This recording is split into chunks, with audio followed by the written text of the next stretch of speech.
ولكن استرجاع جيد. الآن تتحول لهجمة مضادة.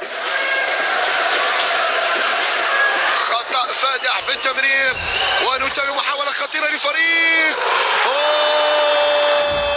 فريق المولودية الوجدية. الخطأ يكون مضاعف، الخطأ يكون مضاعف وجد جد مكلف. النيجيري إمكا أوغبو يسجل الهدف بعد أن كانت محاولة لفريق اتحاد طنجة ومن مرتد هجومي. يسجل هذا اللاعب النيجيري إمكا أوغبوش، يسجل بطريقة جيدة. نتابع تمريرة كانت ممتازة من يوسف النيش.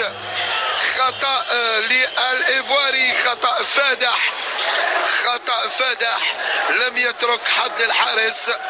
وطاح صعبة صعبة صعبة لأنه في وسط الميدان.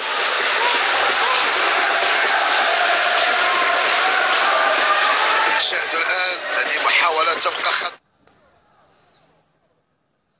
إذن المدرس مرابط ما زال يجتهد ويبحث حلول. العمراوي محمد يستعد للدخول. الشتوف الآن خطيرة المحاولة، خطيرة والهدف. فريق اتحاد طنجة يسجل في توقيت جد جد مهم، يسجل في توقيت جد جد مهم، يسجل ويتنفس الجماهير اتحاد طنجة. ريستون الكاميروني بايجينيو ريستون يسجل بعد هجوم منسق وهدف التعادل. نتابع الجرفي ممتاز في التمريرة وبدون حراسة. إذا قلت بأن هذه المباراة الأخطاء تكون مضاعفة، الأخطاء تكون مضاعفة وممنوع الأخطاء خلال هذه المباراة. الآن المباراة عادت للتكافؤ.